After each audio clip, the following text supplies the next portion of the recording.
Hey, what's up guys, it's DarkArmedDuelist, and today we're going to be doing a Fabled deck profile. So this is a very interesting deck that came out of Hidden Arsenal a while back, and just got some new support in Blazing Vortex, and I am really excited to do this one because this is probably my favorite of all the Hidden Arsenal archetypes for the artwork. I love the artwork of this deck, it's really amazing, and it's a very interesting lore for the dual terminal as well. So without further ado guys, don't forget to like, comment, subscribe, hit the bell near so you can become part of the notification squad, and definitely check out the Patreon down in the description below where you have all those awesome rewards you guys like getting your name scratched in a single video, getting a signed card to the mail, or even getting to request a deck profile every single month to your patron along with test hands. So without further ado, let's get straight on into this.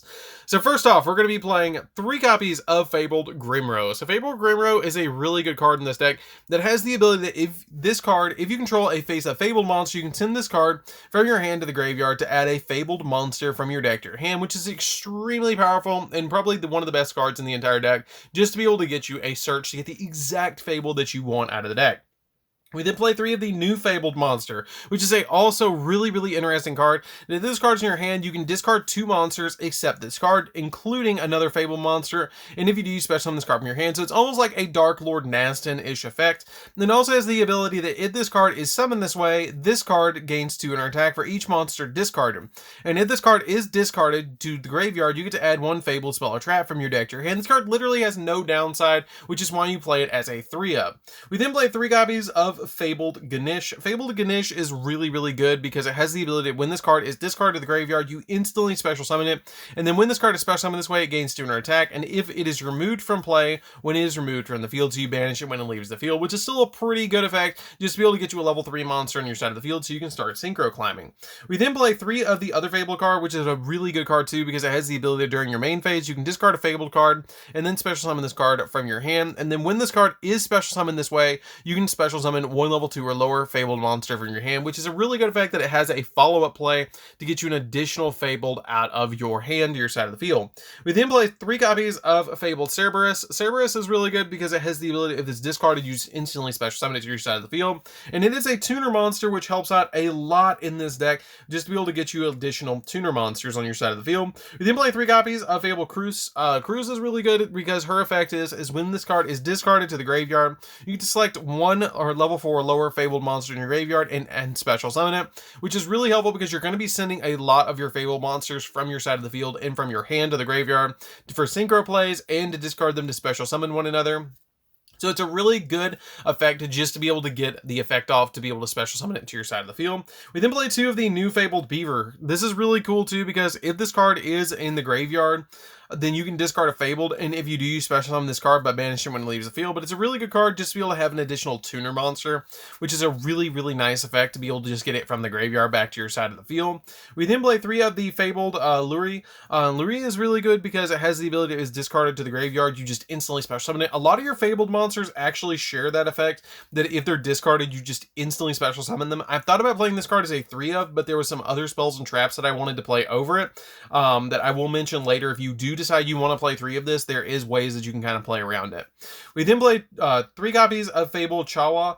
Fabled Chawa is kind of neat because during the main phase, you can discard 1 Fabled card and then special summon this card from your hand. Like, a lot of the Fabled cards have the same effects but different levels, which is what's really interesting. Like, this one's a tuner, and this one shares kind of the same effect as the Fabled Ganesh or one of your other Fabled monsters. So it's really neat that they share abilities that you can kind of memorize some of the cards. Like, there's 3 or 4 different unique effects among the monsters as you're trying to special summon them out to your side of the field to synchro climb in the deck.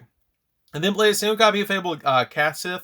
Catsith is really good because when this card is discarded to the graveyard, you can select 1 card on the field and destroy it, which is a really good card just to be able to pop something on the field. It doesn't really extend you, but it helps you get rid of your opponent's cards, which is what's really important about the deck, to be able to deal with your opponent's plays.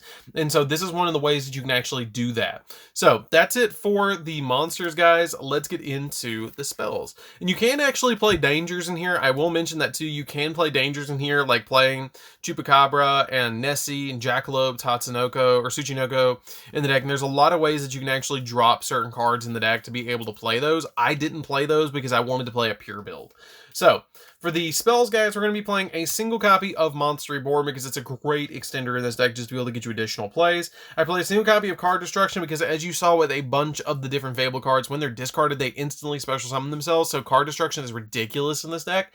We play 2 copies of the new Stairway to the Fabled Realms. Stairway to Fabled Realms is really interesting because when it's activated, you get to send a Fable card from your deck to the graveyard, and then it has the ability that you can target one Fabled monster in the graveyard, discard 2 cards, and if you do, add that monster to your hand. You can only use the following effects of this card once per turn, or you can only use that effect of this card once per turn, and if your Fabled monster attacks an opponent's monster, you can have less cards in your hand than your opponent does. Your monster gains attack equal to the difference in the numbers of cards times 200, which is pretty good to be able to make that monster gain attack points, and it's an overall really good card as an extender to be able to just activate this card, Foolish Burial something into the graveyard, discard 2 and add it back. So it's a weird way around of searching stuff, but I like this card as a 2 of. I wouldn't play it in any more than 2 of, and it is searchable in deck, so you just plan to play 2. We then play 2 copies of Pot of Avarice. I thought about cutting Pot of Avarice down to 1 and playing the second copy or the third copy of Laurel. So you can actually do that if you want to, but I like the 2 to Avarice because you burn through the deck really quickly in this particular build, because it's just an overall, like, you're trying to extend so fast in this deck to be able to go into plays. The Pot of Avarice just really helps to shuffle some of your tuner monsters, some of your synchro monsters back into the deck, but it's just a good 2 of. I probably wouldn't play it at any more than 2 though. We then play 3 copies of Dark World Dealing because it helps you dig into the deck, and all of your cards pretty much say if it's discarded, you special summon it. So this card helps you out to get to the cards that you need in the deck. So Dark World Dealings is a must 3 of in the build. And then we play 3 copies of Desynchro. Desynchro helps you synchro into some cards and then unsynchro to be able to get your monsters back onto your side of the field. It really works well with your copy of, say, TG Hyper Librarian, because Hyper Librarian will essentially say, hey, whenever you synchro, you get to draw a card, which is really nice. I like that ability just to be able to draw whenever you synchro summon, and basically this is a draw 1 if you have your copy of TG Hyper Librarian on your side of the field, which is an extremely good play just to have that card on your side of the field to dig deeper into the deck.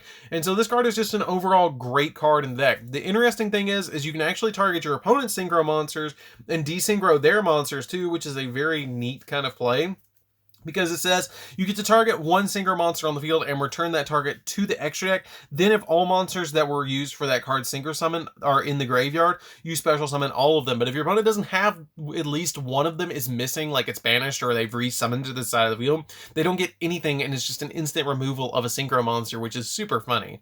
So that's it for the spells, guys. Let's get into the traps. So for the traps, I'm going to be playing 2 copies of Fabled Treason. Fabled Treason is kind of neat because it has the ability that you get to target 2 Fable, or you get to target 1 Fable monster in the graveyard and target 1 card on the field and discard a card from your hand. And if you do, you special summon that monster from the grave. And if you do that, you destroy the other card on the field, which is kind of neat just to be able to get you an additional pop on the field. It's an overall really good card to play as a 2 of because it gives you a little bit of a reaction against your opponent, that if your opponent's going to do something against you, you can just instantly flip this and disrupt them a little bit by popping a card, and it lets you discard a card and special summon something from the graveyard. So it does a lot of different things that's really helpful for the deck, which is why I played as a 2 of. It is searchable in the deck, which is super nice with the new Fable level 4 monster, so it's just an overall really good card. So that's it for the main deck, guys. Let's get into the extra deck. So for the extra deck, a lot of this is going to be climbing cards that you're going to be using a lot of these cards to climb into other cards, so keep that in mind. So for the first card, we're going to be playing a single copy of the new Fabled Andrath. Andrath is really good because basically what this card does is it does require a Fabled tuner monster, which is totally fine. We have plenty of Fabled tuner monsters in the deck. And if this card is special summoned, and your opponent must discard 1 card to negate this effect if they choose to. Otherwise, you get to draw 2 cards and then discard a card. And if a monster is sent from your opponent's hand or field to the graveyard, or hand to the graveyard, then you get to activate the effect that you get to target 1 of those monsters and special summon it to the field, but negate its effects, and you can only use the following effects once per turn. So regardless, you're going to plus off this card. You're either going to get a card out of your opponent's graveyard, or you're going to get to draw 2 and discard 1. So you're basically going to get a plus off this card regardless of what happens, which is really, really nice. You can synchro summon this card extremely easily by using a copy of Ragin. Ragin is really good because basically what this card does is when this card is synchro summoned, you get to, if this card is synchro summon, and if you have 1 or less cards in your hand, you get to draw cards until you have 2 in your hand, which a lot of times you're going to be able to burn through your hand really, really quickly to be able to go into those plays, and it's a really good card overall. I play a single copy of Unicorn. Unicorn helps out a lot too, because when your opponent has the same number of cards in their hand, you negate the spells, traps, and monster effects that are activated by your opponent and destroy the spells and traps and monsters. So this card can be really pivotal. It's really good at Necros because of the Necros of Unicorn, but it's just a really good card in this deck overall. Like, any form of Unicorn is just really good in this deck. Because basically what this card does is when they have cards on the same number, you just kind of lock them down, which is extremely good. We then play a copy of Cosmic Blazar, because Blazar is really easy to go into. It is the end-all be-all of the deck that you're trying to get to, so you're wanting to play at least one copy of Blazar. I play the same copy of Hot Red Dragon Archfiend Abyss because it's really easy to go into this card. Like, it's not really hard to go into this deck because I play one really interesting tech card in here. You play the same copy of Ravenous Croco Dragon.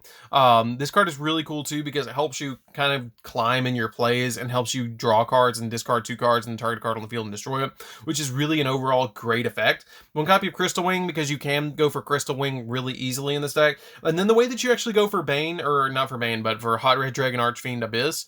Abyss is really easy to go into if you play the same copy of the Chaos Ruler. And Chaos Ruler is really good because it lets you add one of the excavated light or dark monsters you excavate when it's summoned to your hand. So it's really easy to actually climb into your copy of Abyss by using this, Synchro Summon in this, and then use a level 1 tuner to go from this into your copy of your Hot Red Dragon Archfiend. So it's really easy, and all of your Fabled monsters are pretty much light monsters, so it's really easy to use this in plays. And you play a lot of dark monsters in the extra deck too, so it's really easy to actually revive this card. So, for the other Synchro monsters that we're going to be playing a single copy of F.A. Dawn Dragster. Dawn Dragster is really good because it's going to be able to give you spell and trap negations. One copy of Stardust Charge Warrior. Pretty much any Synchro deck that you're going to be playing that does extension plays, that goes for Cosmic Blazar plays, this is a one of, because when you Synchro Summon into it, you get to draw a card. Every time you Synchro Summon, you get to draw a card with TG Hyper Librarian, so you might as well play one copy of it. One Metal Marcher, because Metal Marcher has the ability, if this card is Synchro Summoned, you get to target one tuner in your graveyard and special summon it in defense position, which is really good just to get you additional Synchro plays. We're playing a single copy of Formula Synchron because Formula Synchron is extremely easy to go into in this deck, and then when it's Synchro Summoned, you get to draw a card, and it's pretty much the way that you go into Cosmic Blazar. And then I play a single copy of Celestial Double Star Shaman. Celestial Double Star Shaman is really interesting because when it's Synchro Summoned, you can special summon 4 level 2 or non-tuner monsters from your hand or graveyard in defense position, and you play a bunch of level 2 or lower monsters, and this card can basically single-handedly get you into a Cosmic Blazar, which is really amazing about this card because you play so many different level 2 or lower non-tuners in the deck. Then Nozuchi is a level 2 non-tuner. You play your copies of Laurel, you play Chris, you play Cruz. You play so many different ones in this deck that it's so easy to actually get this effect off. It's just ridiculous. So that's it for the deck, guys. I hope you did enjoy it. It's a really interesting deck to play with. You don't play anything but Synchros in the deck. Like, you don't need anything but Synchros in the extra deck. Like, you don't even really need Crystron Needle Fiber in the extra deck at all, which is kind of neat. With the way that I've built the deck, you just don't need it. Like, you don't have to climb into it to be able to go. It's like kind of an out of the way kind of thing to even use it, which is kind of bad in this particular build, but it's an overall really good deck to play around with, and I hope you guys give it a try. So anyways, guys, this is DarkArmedDuelist. Don't forget to like, comment, subscribe, hit the bell near so you can become part of the notification squad, and we'll see you guys in the next video. See you later, guys.